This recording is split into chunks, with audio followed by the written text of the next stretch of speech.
Reality of the narcissistic personality disorder in general.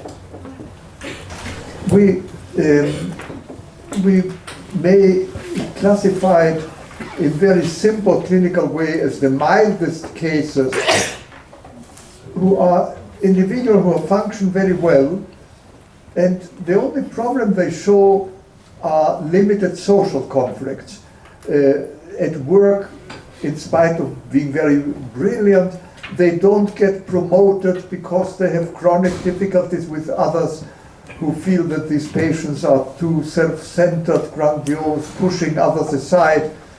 So the patients don't know why they are not selected to the top positions, are not aware of the rough edges of their personality, or else function very well everywhere except they have chronic marital conflicts or couple conflicts, can't maintain a relationship, and or they have some specific symptom. A patient of mine was a minister of a Protestant church in Middle America, and he had a mistress in every town where he went to preach. And one of these mistresses insisted that he had to leave his wife and marry her, if not she was going to leave him. And he paid no attention, and she finally decided to leave him. And he got depressed, and he told his wife, asking, "Why are you depressed?" And he said, "There was this woman with whom I was involved, and she cut the relation because I didn't want to marry her. I mean, I'm married to you."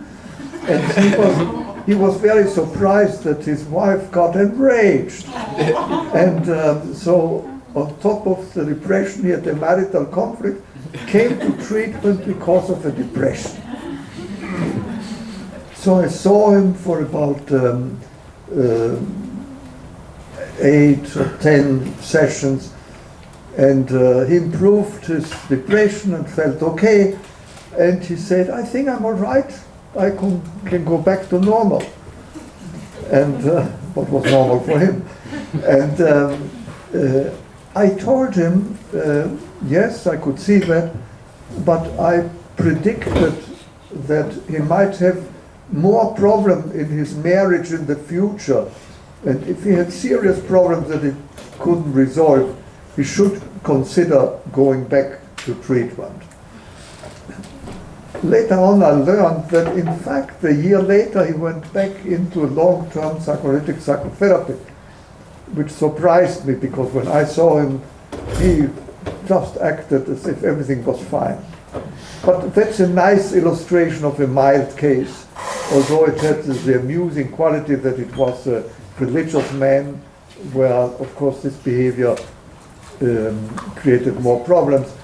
But narcissistic pathology occur in all professions, including extremely religious people. And we find issues of antisocial behavior widely spread in the personality. There is an evaluation that about 1% of the population in general have antisocial personality disorders. That's extremely high. It means that if you are in a room with 100 people you don't know, and you leave your some article of worth, it would not be impossible that it be stolen, even if the 100 people are psychoanalysts or nurses or extremely religious Jews or Catholics or Muslims or whatever. So psychopathology is widely spread. The middle range of psychopathology are the typical, show the typical syndrome that I described to you. They really require treatment. And the most severe level those who function at a borderline level, which means with the total breakdown in their capacity for engagement in work and profession, love and sex, social life, creativity, those really cannot cannot function without treatment. The most frequent complications are, of course, sexual promiscuity that I already mentioned, and interestingly enough, also extreme sexual inhibition. They don't dare to get involved because they are afraid of being rejected, which would be a terrible narcissistic blow. So there is a defensive inhibition against the threatening narcissistic trauma of being rejected. They are prone to drug dependency and alcoholism, and by the same token, when you talk about the prognosis of treating patients with addictions or alcoholism, those with narcissistic personality disorder have the most severe prognosis of all addictions. There is a tendency to social parasitism. These are patients who very easily develop secondary gain of illness. The secondary gain of illness may make treatment impossible. I saw a patient, a homosexual man without any financial support, who was living with his partner, a homosexual who was extremely wealthy, and the partner offered to pay for his entire psychoanalytic treatment. I insisted that the patient, who was an educated adult man who lived like a parasite, totally taken care of by his partner. He wasn't working, he was just enjoying life. He was like a maintained sexual slave. So I insisted that if I was going to treat him, he would have to work. And this was a man with fully educated, trained, able to work. And that I expected him to pay at the level at which he could earn an income, and I wouldn't object to his partner helping him financially as long as my patient did all he could of being independently responsible for himself. The patient indignantly refused. He said that was absolutely incredible that I should make such demands, and no treatment. And finally, there is narcissistic suicidality. We already mentioned that briefly yesterday. Patients who threatened to be deprived of their sense of superiority prefer to kill themselves rather than going through the shame of failure. A businessman who was, because of his serious problems in management of the business, was fired by the board, tried to get other high positions in industry, couldn't get any, would have had to accept an inferior position as far as he was concerned, went into a depression and killed himself. There are other patients who are driven into the corner because of threatening social developments that make their superiority and efficiency come in doubt and be rejected, prefer to commit suicide rather than face that failure. Then there are other patients who have severe self-destructiveness will come back to that group, and for whom physical self-destructiveness, deep cuts in their arms, in their body, not the slight superficial cuts typical for borderline patients, but who produce very serious lesions and defy all treatments and show their superiority by triumphing over all those who try to help them and over medical science, and very often are in a kind of long range self-destructiveness that ends with their death. So it is a real danger and very different from the impulse-ridden temper tantrum suicidality of borderline patients. That's all I wanted to say about descriptive features. Now we come to the psychological structure which is relevant for understanding the relationship among the symptoms and of course important for psychotherapeutic approaches. The most important is that at the bottom these patients have borderline personality organization in the sense of identity diffusion, lack of integration of the idealized persecutory segment of early experience, lack of an integrated self, lack of an integrated view of significant others, who then as a secondary development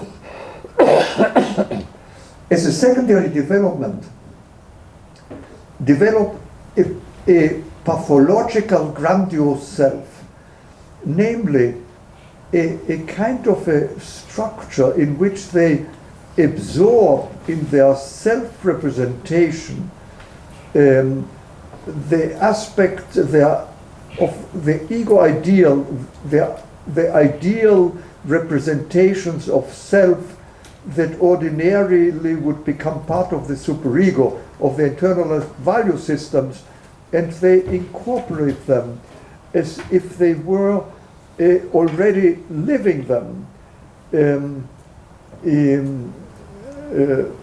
If a normal little child says, I have to be good so my mother will love me, these patients develop the sense, I am very good, so that I take it for granted that my mother loves me, and they incorporate into their self that loving representation of mother, become independent from the real mother and dependent only from an internal one which practically fuses with their sense of self. So the self becomes part of the real self, ideal fantasy self, and the corresponding object representation. At the same time, they project onto the outside all self-criticism, all threats to their self-regard, the superego functions. So they see the outside mostly as people who are threatening them by making demands, while if they remain independent, they feel well within themselves. And they project into the outside all the self-devaluating aspects of the self that they condensed with the representation of critical others.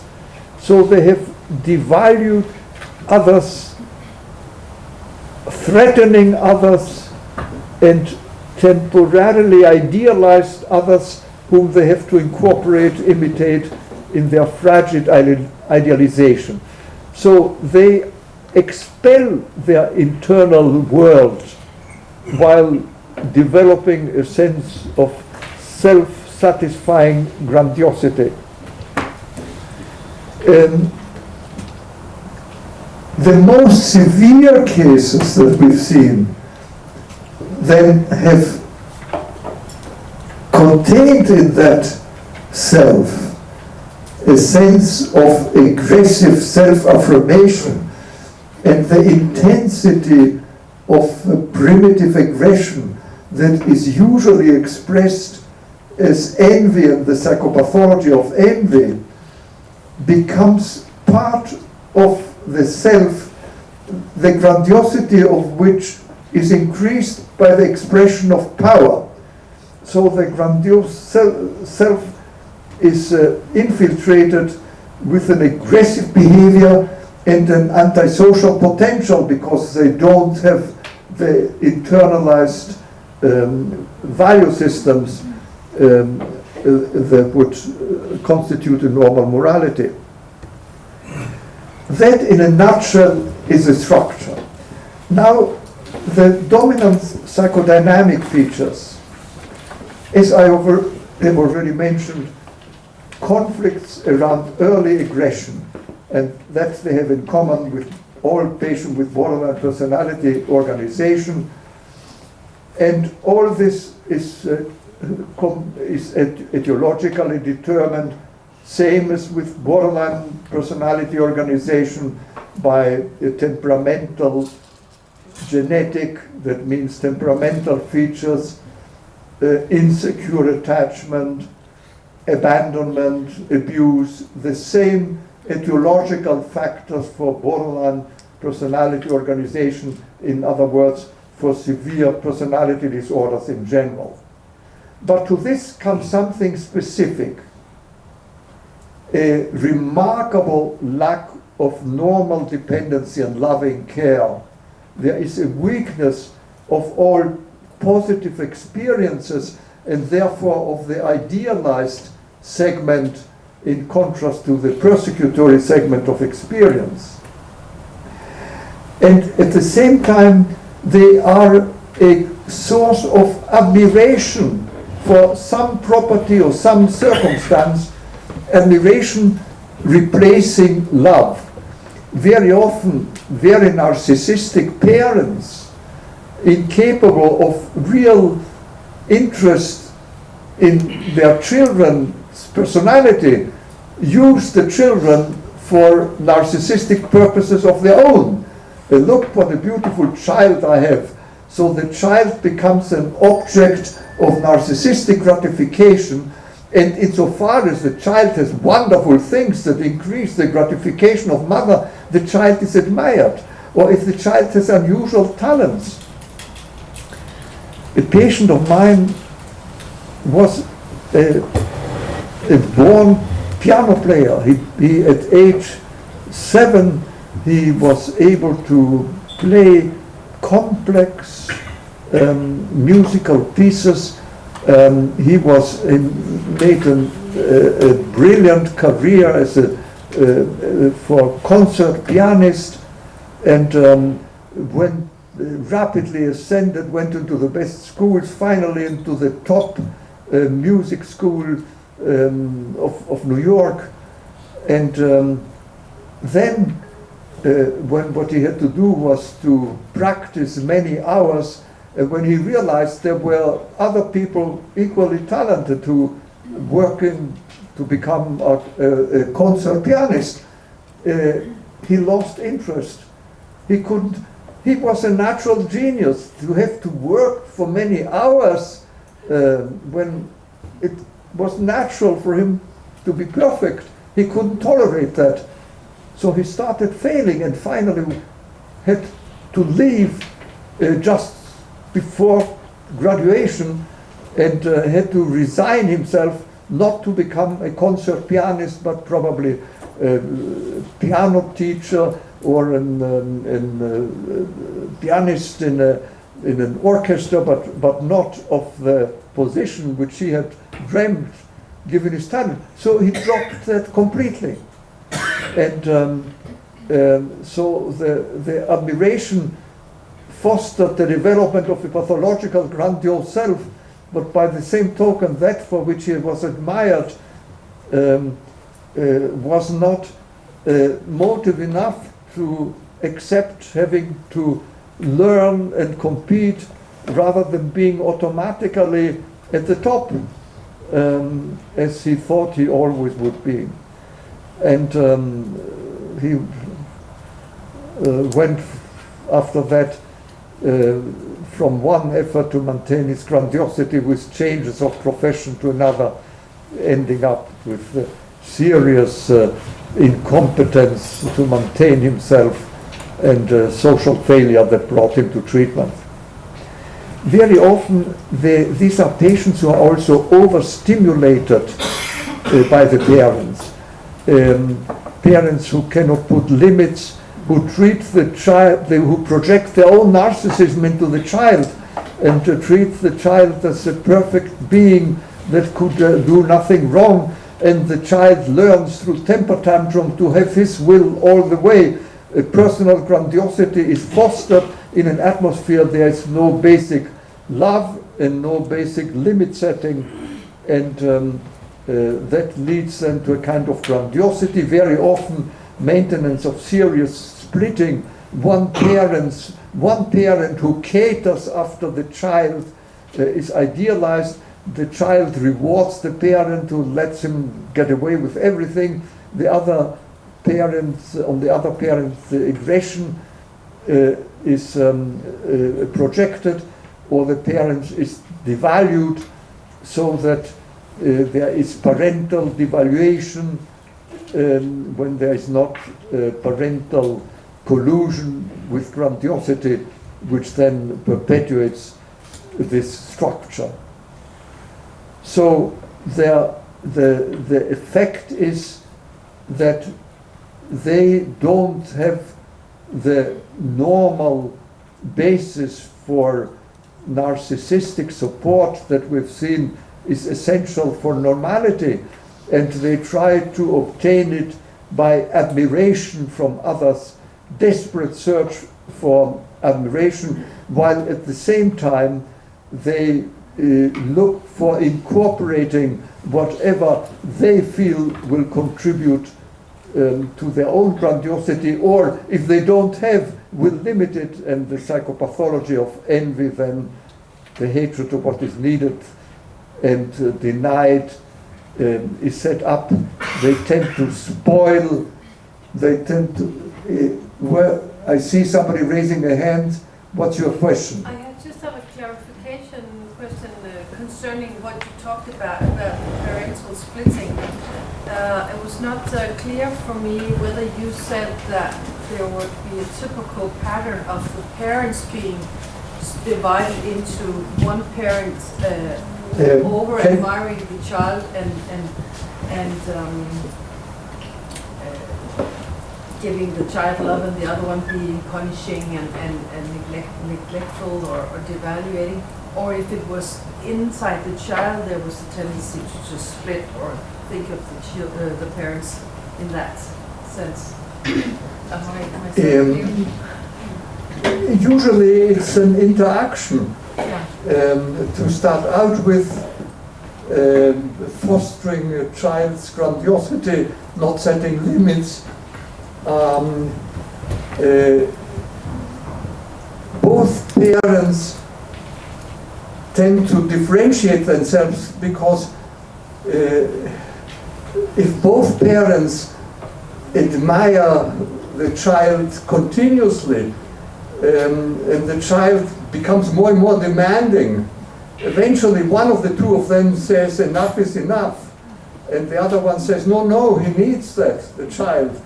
The child notices there is the potential split, and then tries to reinforce that. So one parent becomes his slave, the other parent serves as an object of projection. So it's an interaction between the behavior of the parents, the reaction of the child.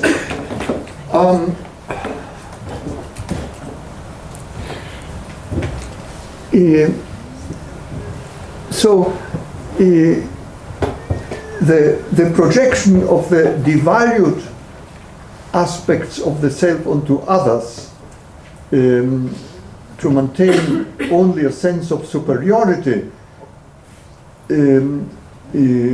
are an ongoing effort, and they have to defend themselves against dependency for the reasons that I already mentioned, And one very important typical conflict is profound envy of the other sex. There are two situations which a child doesn't have. One, it doesn't have the power of the adults, but the child can have the fantasy, eventually he'll get to that power. And narcissistic children have a capacity to become very powerful, and some of them manage to establish a regimen of terror and oblige parents to do what they want is a condition for a child doing the essential things that need to be done.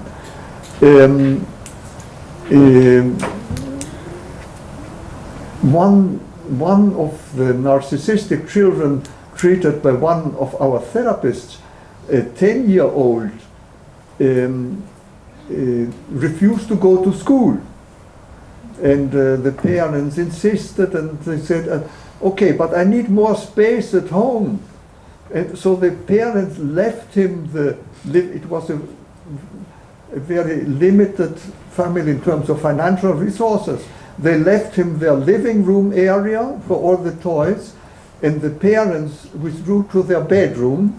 So at home the parents were in the bedroom, the 10-year-old boy controlled the big living room and would go to school, and that was a stable arrangement by the time the treatment started. And the parents wouldn't dare to change that. One symptom of antisocial personality is that sometimes aggressive antisocial personalities are threatening to the parents who become afraid of their child. It's a very important early symptom in severe cases. But anyhow, it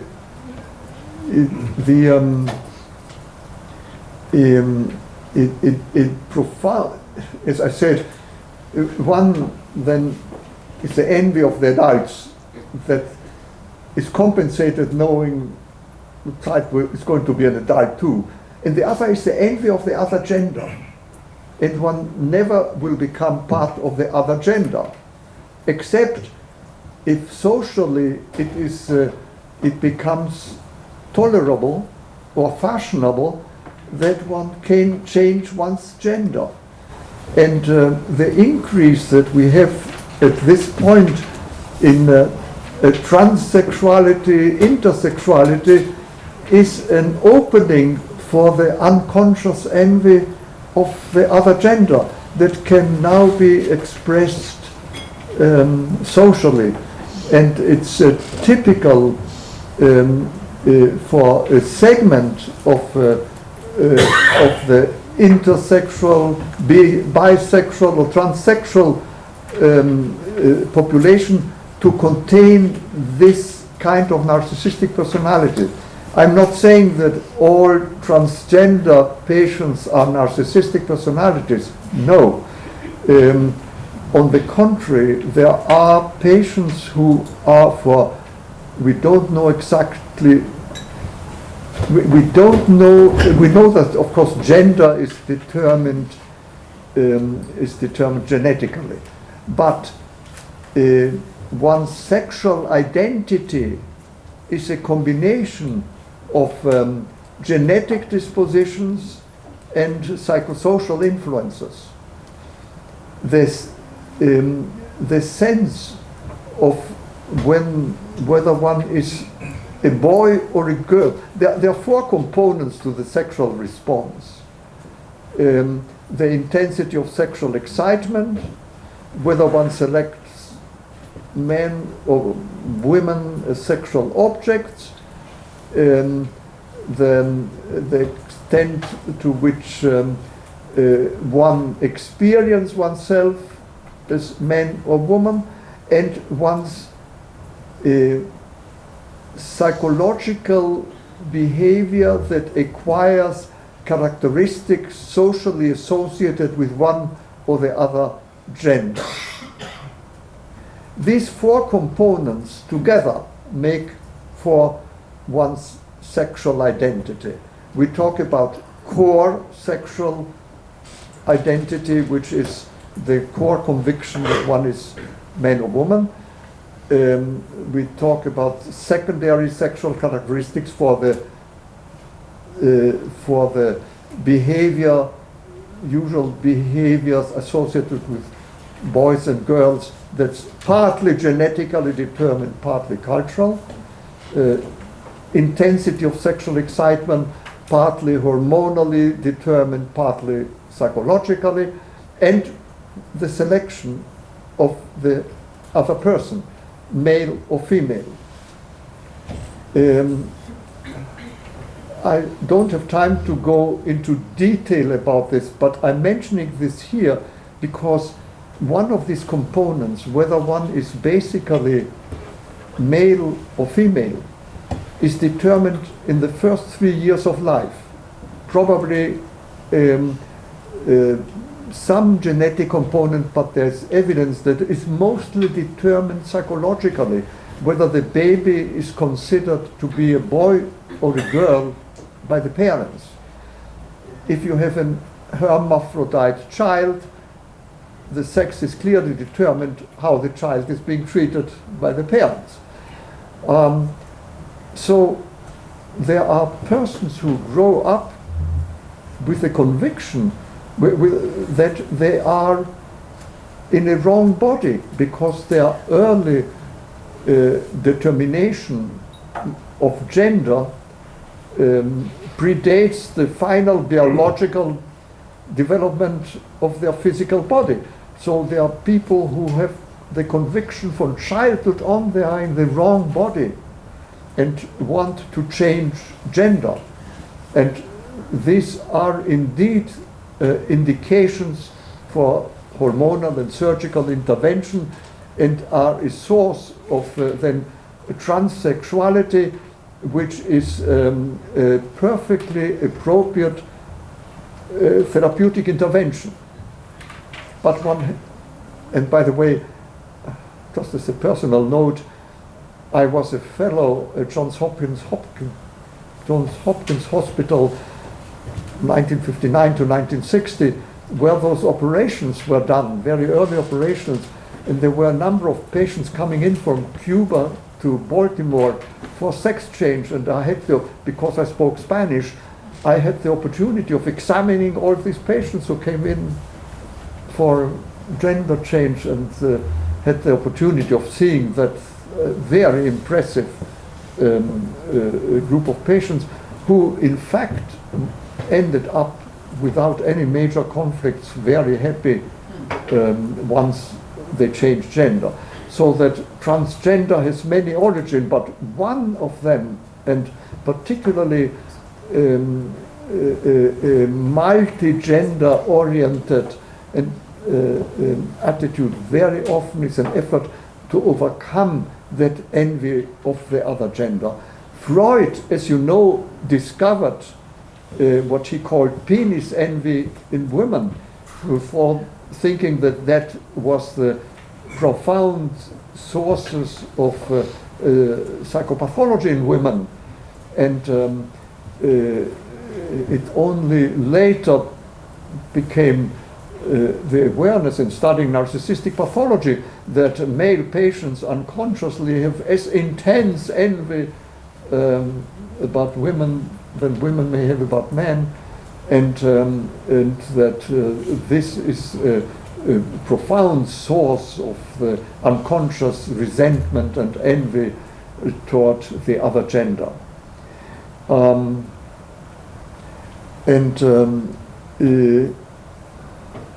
Finally, regarding psychodynamic features, the syndrome of negative narcissism, described by Andre Green, in which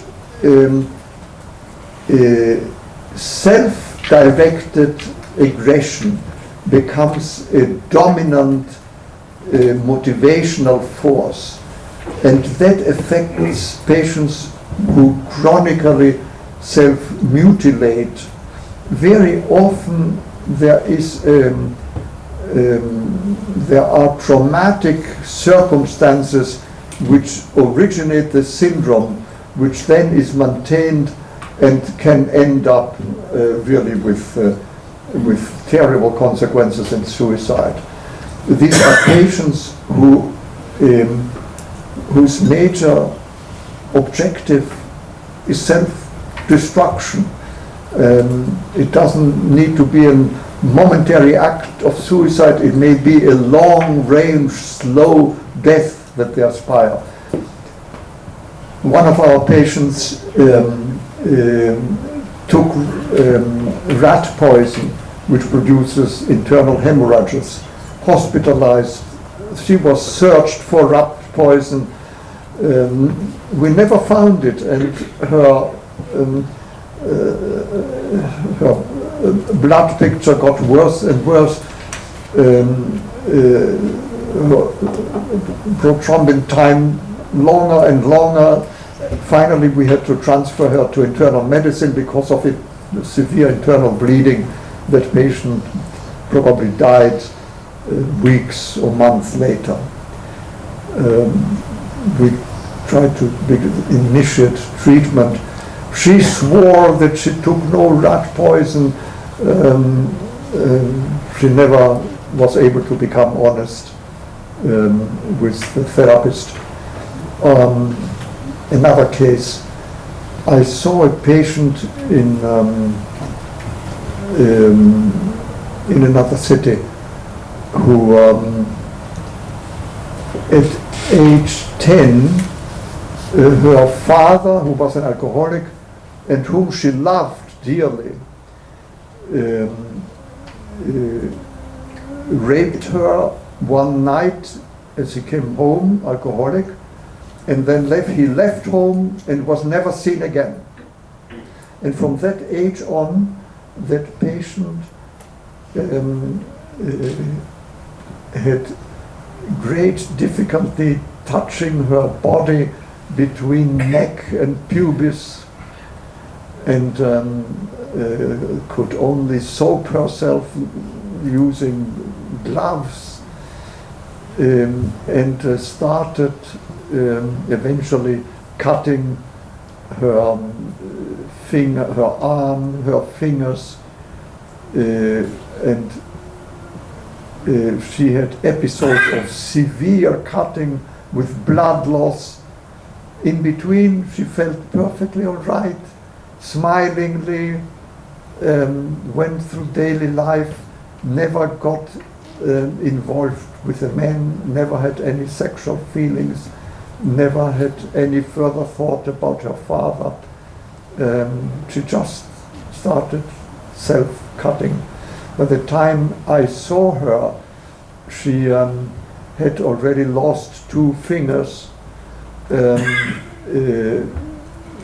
Later on, she destroyed one of her eyes. Then she poured gasoline over her bed, put it on fire. The fire threatened the entire building. She got to the legal system and finally was condemned to be in a hospital for the criminally mental ill. I have followed her case over the years. What impressed me in my interview of her was the awareness of that experience with the father, and behind that a kind of intense, rageful reaction against feeling betrayed, the mixture of guilt and sexual excitement.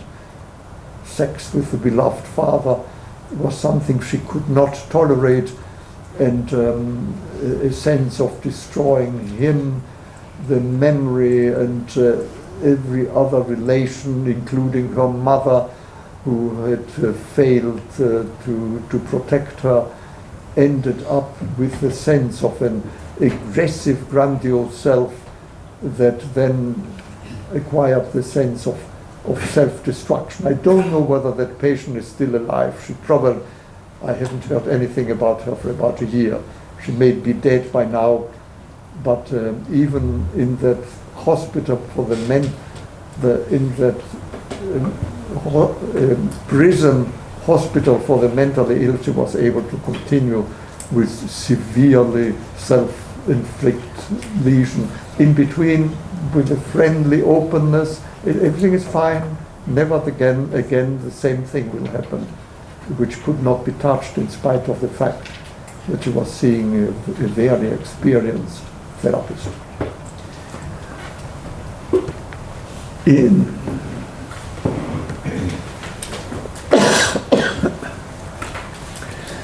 Now I'm going to, these were the psychodynamics. So we have seen descriptive symptoms, psychological structures, the unconscious conflicts, and we are going now in the dominant clinical syndromes.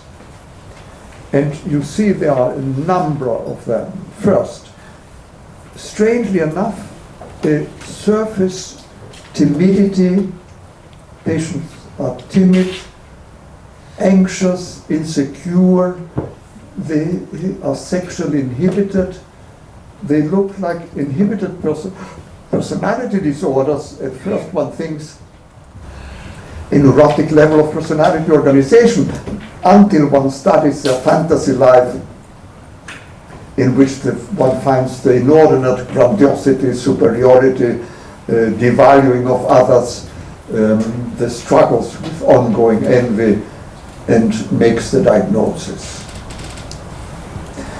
Second type, sexual promiscuity and the incapacity to love. Here it's important to differentiate sexual promiscuity of a narcissistic type from a masochistic type.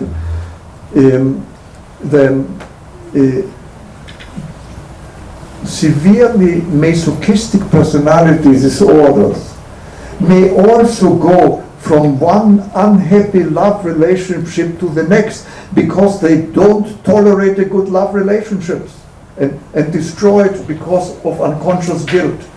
And they finally get stabilized in a relationship in which they are chronically mistreated or suffer terribly. In other words, they have a capacity for emotional investment, except that a heavy price has to be paid for it.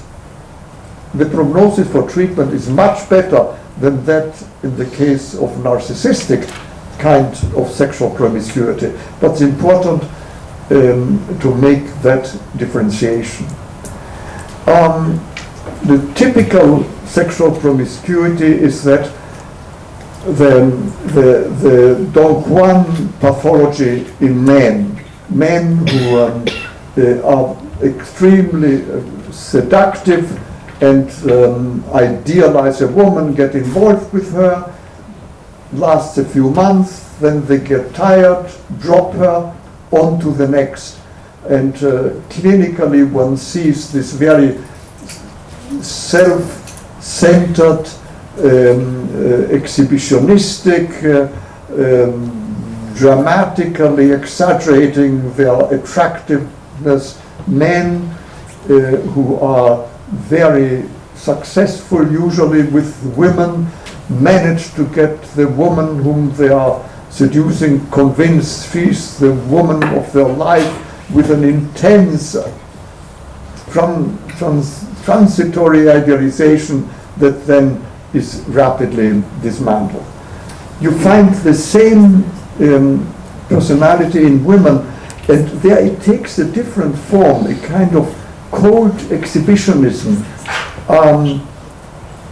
which has to be differentiated from the seductive exhibitionistic behavior of hysterical personality, which are a high-level personality disorder both in men and in women, and in women often take the direct form of of sexual seductiveness, accentuated in their presentation, their dress, and their emitting kind of sexual vibration, so to speak, all the time, but whose capacity for committing themselves to a relationship in depth is radically different from what we find in narcissistic women with these characteristics, who are also accentuating their sexuality and exhibitionism, but without the emotional warmth. So there is a kind of a enigmatic coldness. It seems a very seductive, attractive and attraction-seeking woman who, in fact, has very limited capacities for internalized object relations, and who presents temporary idealization of men, gets involved, and then drops them and on to the next. It is a pathology that, of course, shows maximum intensity at an early age, and insofar as these patients are gratified by this pattern, they don't look for treatment. So in their 20s, they are on top of the world. That is true still in the 30s, a little less in the 40s, and then they start getting concerned over their perceived incapacity to establish a family. Their friends get married, have families, and they end up more and more alone.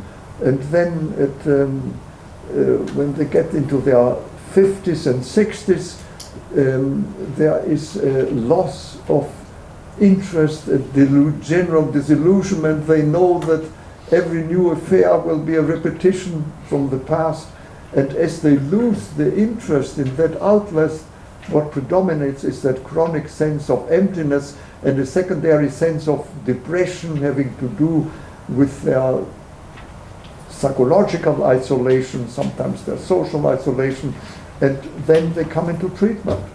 And the treatment of narcissistic patients in their 50s and 60s is easier, has a better prognosis than in the 20s and 30s because of the enormous secondary gain, particularly of the symptom of sexual promiscuity.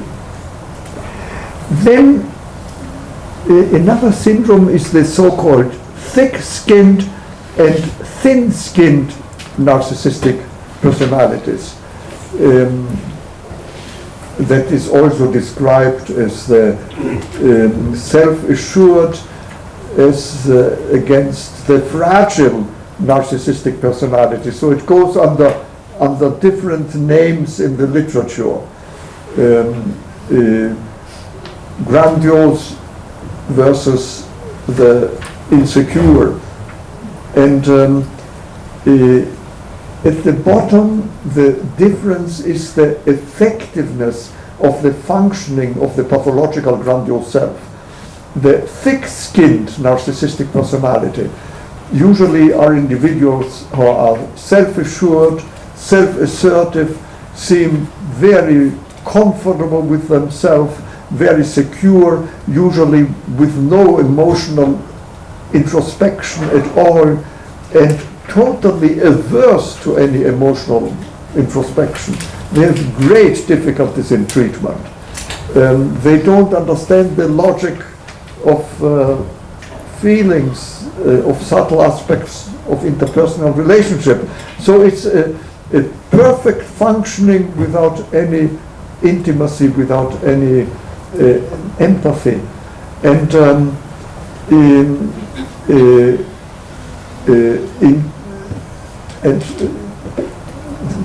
there's a Spanish saying that es como pellizcar vidrio. It's like trying to twist glass in the sense of the difficulty of touching them psychologically.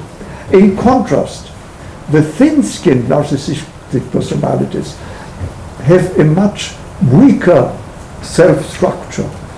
So they are hypersensitive to any slight, any mistreatment, any little failure, and of course react immediately with getting depressed when they feel mistreated, attacked, devalued, not gratified in their grandiosity,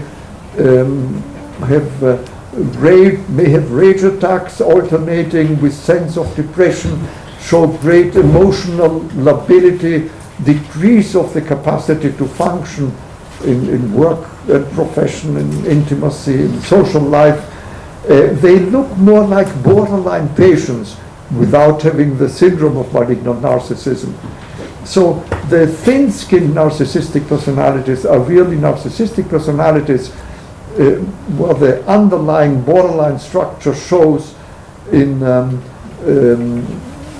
lack of affective control, severe emotional switches, hypersensitive, some paranoid tendencies together with chronic anxiety and depressive features. They are much sicker clinically than the thick-skinned, but paradoxically, psychologically easier to reach because the pathological grandiose self doesn't present that tremendously powerful defense against any psychological involvement. Then there is the syndrome of arrogance. The syndrome of arrogance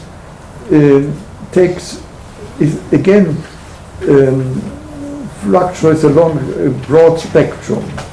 At the sickest level, we talked yesterday about them. They look like borderline patients, and they have intense aggression in the transference, intense sadism. They show that combination of aggressive devaluation of the therapist, curiosity, and pseudo-stupidity that I referred to. At a higher level of functioning, they maybe function much better, except that they simply clinically have such a degree of arrogance that in any conflict, anything that doesn't go the way they want to, they have an arrogant, dismissive way of dealing with it, which runs them into serious trouble. One of our patients was an art teacher who, whenever she had some conflict with the principal of the school, treated the principal with a degree of arrogance and inappropriate behavior that got her to be dismissed from the school, although she was a gifted art teacher. And these are patients who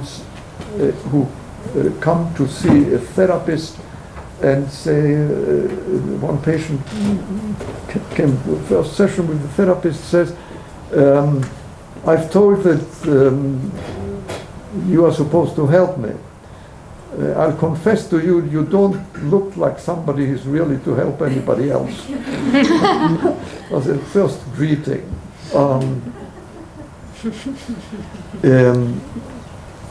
There is a story about Maxwell Gittleson, who was a very famous psychoanalyst in Chicago. He was a small man, bald, kind of insignificant looking figure. One evening he's in his office late, the door bell rings, so he opens the door a little bit, and there is a man, tall, blonde, elegant tie, perfect suit, an athletic posture, who looks down on Dr. Gittleson. Dr. Gittleson looks up at him. Some seconds go by, and then Gittleson opens the door and says, "Come in anyhow."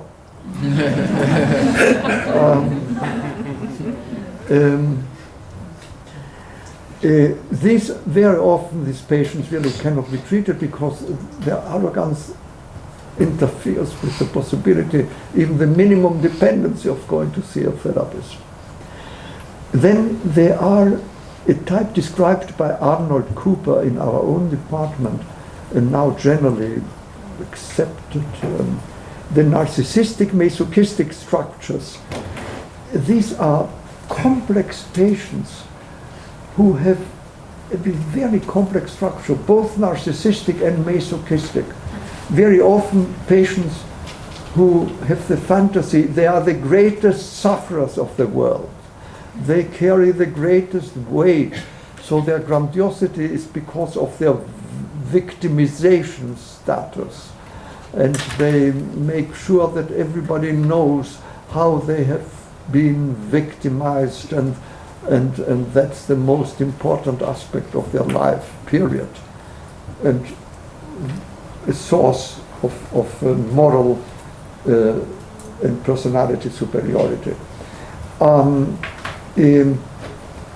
There are other patients who alternate between periods of narcissistic, grandiose, aggressive self-affirmation and other times of projecting this self-affirmation onto others in the form of the paranoid features.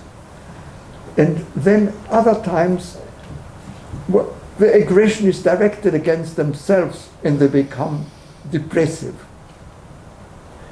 So in the treatment, this very often shows in that they alternate between periods in which they are very aggressive and dismissive of the therapist, which then shifts into the opposite. They are perceiving the therapist as aggressive and dismissive of them. And then still other periods where they get depressed and become self-aggressive and self-devaluing. So it is a confusion until one realizes that it is an ongoing struggle between a pathological grandiose self and the devalued part of the self, which is sufficiently unstable so that they can alternate between the identification between grandiosity and inferiority, and during inferiority project the grandiosity outside, which creates this chaos and the fact that sometimes they seem severely narcissistic and other times severely masochistic. So these are difficult, usually severe cases. Then there is the syndrome of severe suicidality, self-mutilation, primitive negative therapeutic reaction. When I say primitive, I mean not simply because of unconscious envy, but because of the sense that only relationships that are aggressive have any meaning.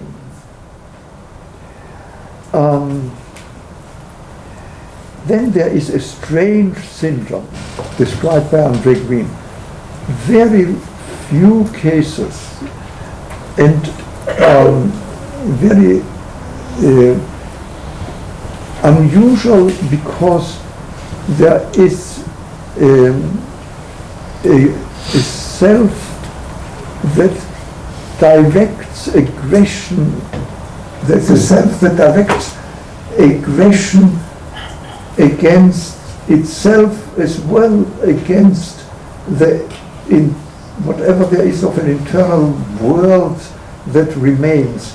A general effort to dismantle all object relations after having achieved a certain level of it, and which shows clinically as individuals who have a chronic sense of emptiness and meaninglessness of life. They are not depressed. They just have a sense that nothing interests them, nothing has any particular meaning, and life is a burden that they want to get rid of. Some of these patients end up with suicide simply because they cannot tolerate an existence that makes no sense to them. In the clinical contact, they appear sometimes as valuable, nice person. They don't have the narcissistic grandiosity, self-depreciatory behavior. They just have a kind of emptiness that they experience and fully acknowledge. It's not like the usual narcissistic person. These are patients who tell the therapist, I understand what you're saying, it makes a lot of sense, but it doesn't do anything to me. So what? And not so what in a grandiose way, but they regret that they cannot use anything that the therapist is saying.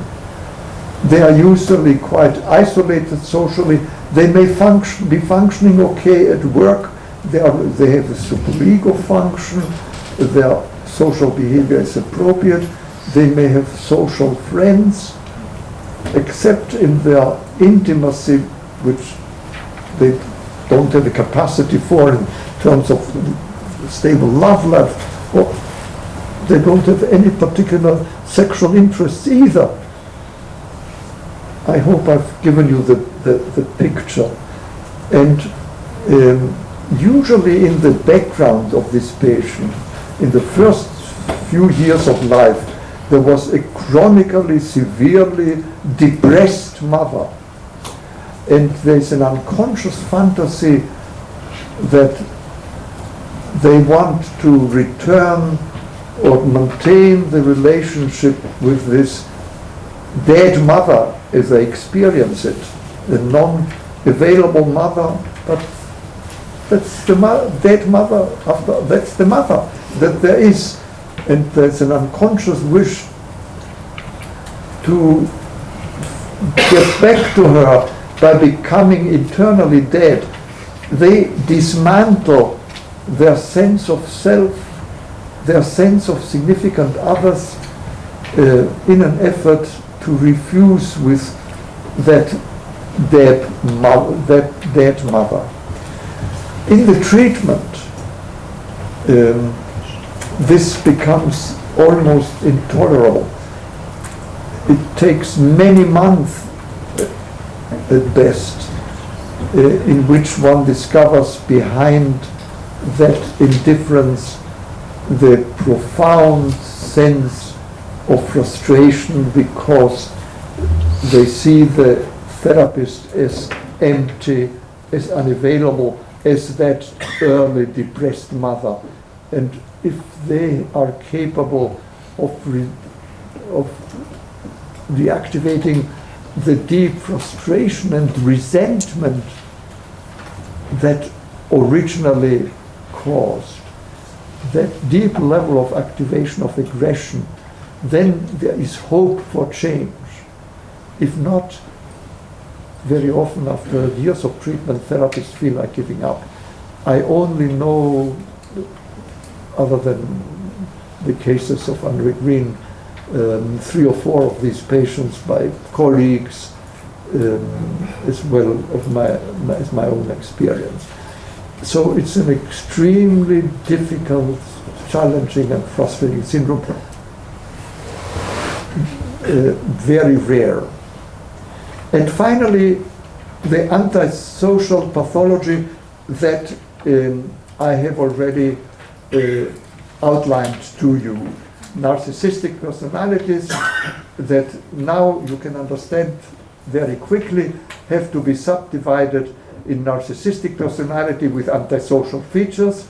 My art professor, who was stealing books, the syndrome of malignant narcissism, the patients who are hospitalized and are thought of as being ordinary borderline patients, and on the other hand, the politician like you know who, and and finally the antisocial personality proper. Already mentioned the importance of the differential diagnosis. A few words about prognosis. I just want to make sure that what happened, what did I do here?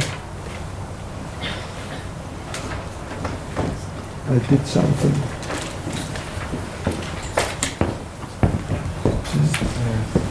I pressed something that I shouldn't have pressed. No. Okay, thank you.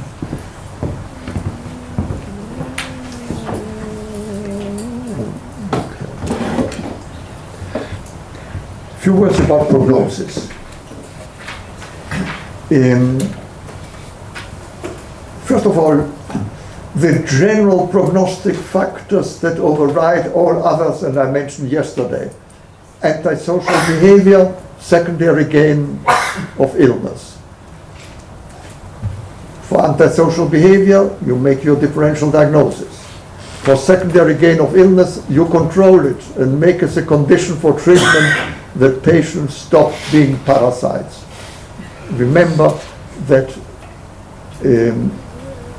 personality disorders are not a reason for not being fully employed, work, profession, studies, whatever it is. There are in the United States thousands of patients who exploit either the state or private agencies or the family, living a parasitic life, and which militates against being treatable, and that can be corrected. So, secondary gain and antisocial behavior. Prognosis. First feature, antisocial behavior and total irresponsibility, and of course those patients who are incapacitated to engage in any treatment situation, the very extremely thick-skinned narcissists. Second, secondary gain, already analyzed. Third, severe aggression against the self, against others. And in addition to what I've mentioned, there are two types of patients who are very difficult. Those who show the syndrome of perversity. Perversity is not perversion. Perversity is a clinical condition in which love is recruited at the service of aggression. The patient uses what you are trying to give the patient, to help the patient, for destructive purposes, destroying what you are giving them or using what you are telling them to attack other people. So it is a misuse, a self-destructive misuse of what patients receive, a subtle but important manifestation of aggression. Sometimes a woman comes to treatment because she has severe conflicts with a boyfriend. Behind this is an unconscious submission to her mother. Her mother has had a horrible marriage. She tells her daughter, has been always telling her daughter, don't get involved with men, it's only a source of suffering. Stay by yourself and your family. Don't let yourself get involved. The patient has fallen in love with a man who loves her as a lovely person, and then she started to get wild jealousy attacks for nothing, and that proved at the bottom ways in which was trying to destroy the relationship out of unconscious guilt. She didn't dare to stand up to her mother. So gradually during the treatment, she uses that for saying, I'm feeling much better, no more rage attacks with him. It's just that I'm really no longer interested in him. This was not a narcissistic personality, but I'm feeling much better. I've decided this has been a bad relation. let's continue the treatment to see how I'm going to react getting involved with other men.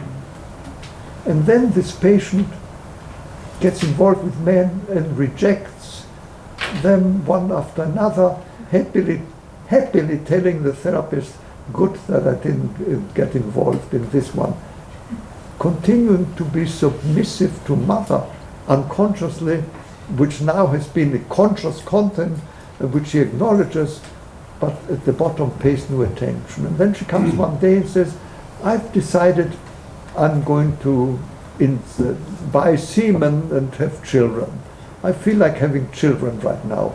So under the pretext of getting help, she uses the help for dismantling the relationship and acts in submission and protest with the predominance of a kind of an enjoyable protest and destruction, whatever the therapist is trying to do to help her.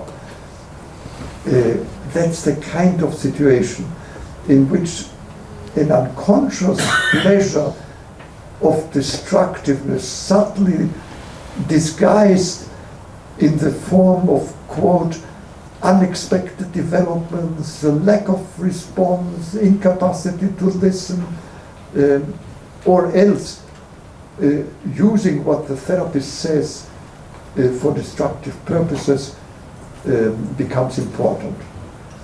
One of my patients learned in the treatment that he cannot depend on a narcissistic personality.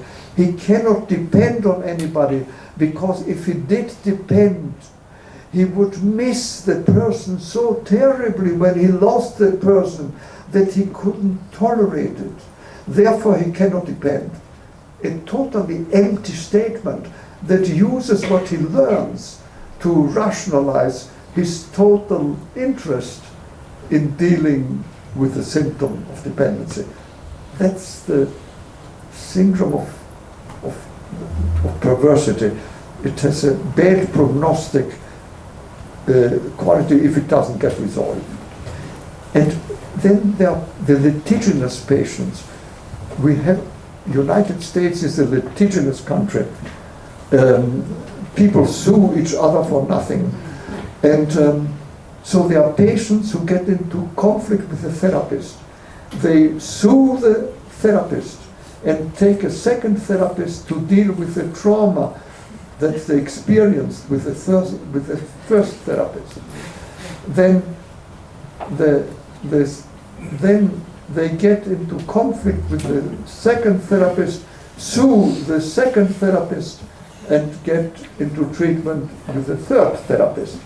So they use litigation as a chronic attack on the people who are trying to help them. A very severe syndrome, complicating prognostic factors, and we make it as a principle. When anybody consults us who is in a legal process involving another mental health professional, we tell them, first you settle all your business with the previous mental health professional, then we'll evaluate whether we start treatment. Then primitive negative therapeutic reaction, the third most severe type that I already mentioned, while negative therapeutic reaction out of unconscious envy is daily bread in the treatment of narcissistic personalities. Then the existence of drug and alcohol dependency that requires, when there's true dependency, you make a clear differential diagnosis to simultaneous treatment of drug dependency and alcoholism. The syndrome of the extreme arrogance that I mentioned to you.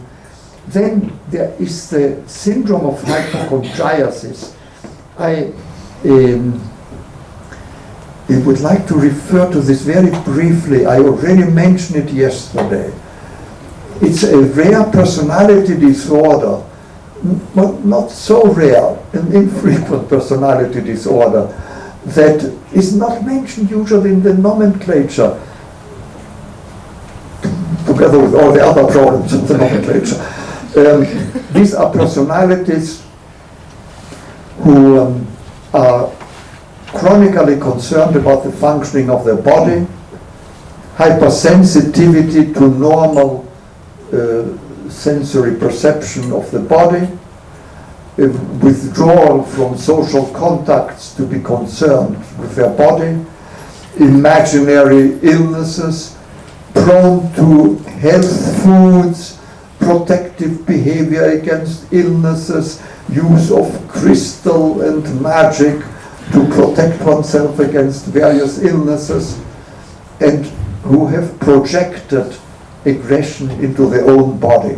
You start them in treatment and the projection shifts onto the therapist. They become very paranoid, severe paranoid transferences, including psychotic features. They may become chronically psychotic, and the treatment has to be stopped and transformed into supportive treatment. So these are very severe cases. And finally, patients who, because of their illness, have already severely destroyed their social resources. And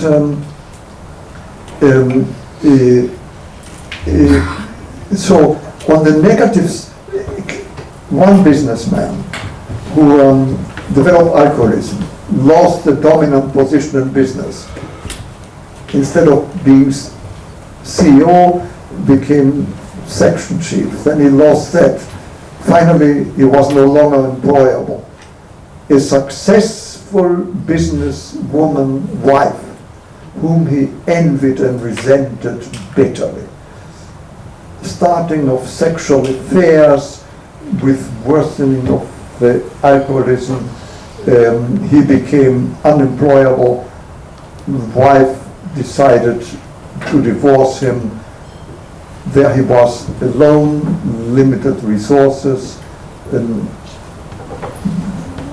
alcohol at an age, about 56 years old, at an age where, from being a top executive, he was practically on the street and struggling with severe suicidal impulses. Here you have the double problem of treating the narcissistic personality and the social disastrous situation that he had provoked. So that destructiveness becomes prognostically negative. On the positive side, when narcissistic patients age, they get from their 40s into 50s, reach retirement, their narcissistic triumph goes, they lose power, youth, influence, and are faced with the depression of living up to the limits, the differences between their fantasies of grandiosity and reality. If they can tolerate that and start treatment, the prognosis becomes better and they can be helped to redoing their life. One thing that I didn't mention here is the main extremely difficult symptom, and we'll stop after that, is the incapacity to love. Many patients come to treatment and they recognize their incapacity to love. It is a major challenge, and there are treatments in which we manage to resolve that, in resolving the pathological narcissism, and it becomes a very gratifying treatment situation. And other cases in which we can't, the negative prognostic elements are too powerful. This is something that I'm very involved in studying right now, but we don't have as yet sufficient knowledge, understanding, research and publication to be able to tell you more than it is very difficult to treat, and we don't know exactly the prognostic indicators, when will we succeed, when not. It's still an open question. Let's stop here and we start with treatment in the afternoon.